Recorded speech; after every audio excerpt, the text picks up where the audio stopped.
Ideas. When do you get your best ideas? Besides the shower, we've already covered that. What are you actually doing when your most profound ideas come to you? My guess is it's not when you're scrolling on your phone, or multitasking, or feeling stressed out. This is one of my favorite quotes from David Allen. Creativity, innovation, strategic thinking, and simply being present don't require time, they require space. It sounds so simple, but we're so busy, we started scheduling space. And it shows up like this. Innovation time, right? So Friday, between 2 and 3, you're expected to come up with this brilliant idea. But you cannot force ideas.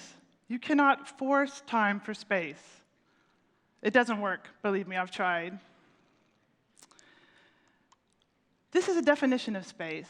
Space is a continuous area that is free and available. And we really need this genuine space. We need space around us, outside of us, in our minds, so both external and internal.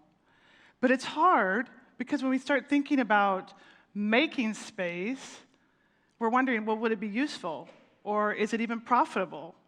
And then we start thinking about all the other things we could do with our time. Because how many of us have set aside time for ourselves, and then the moment someone asks you, hey, could we meet at that time? You say, oh, sure. Anybody? Yeah. So my suggestion is to make regular time for activities that bring you joy and space, because we need both. Because joyous activities aren't always spacious, and spacious activities that don't bring you joy are not sustainable. And in this joyous space, you will give your ideas room to brew.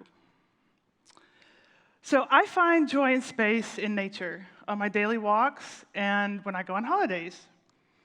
And this was a couple years ago. I was on a holiday in Greece, and I was slowed down to my very slowest, completely relaxed, enjoying all the nature. And I looked down at my feet, and I saw these ants. And they were carrying these blooms that had blown off the tree. Here's a picture of one. And ants are incredible, right? They can carry 10 to 50 times their own body weight. That would be like one of us carrying an elephant. Okay, so back to the vacation. I'm completely relaxed, just looking at these ants, carrying these blooms, and all I was wondering is, where are they going? And then this happened.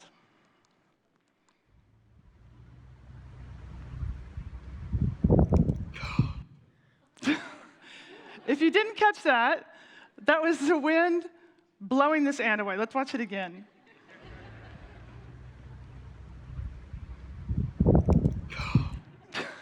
Shocking, right? I don't know if you could hear it, but at the end, that was me gasping out of shock. I was like, what's happening?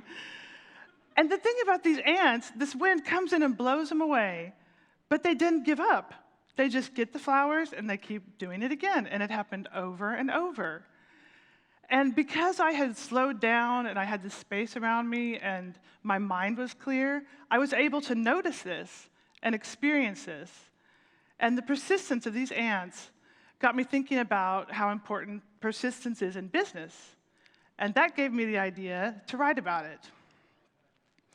So my challenge for you all is to be as persistent as these ants in your pursuit to create more space in your life. Be persistent about slowing down and creating space.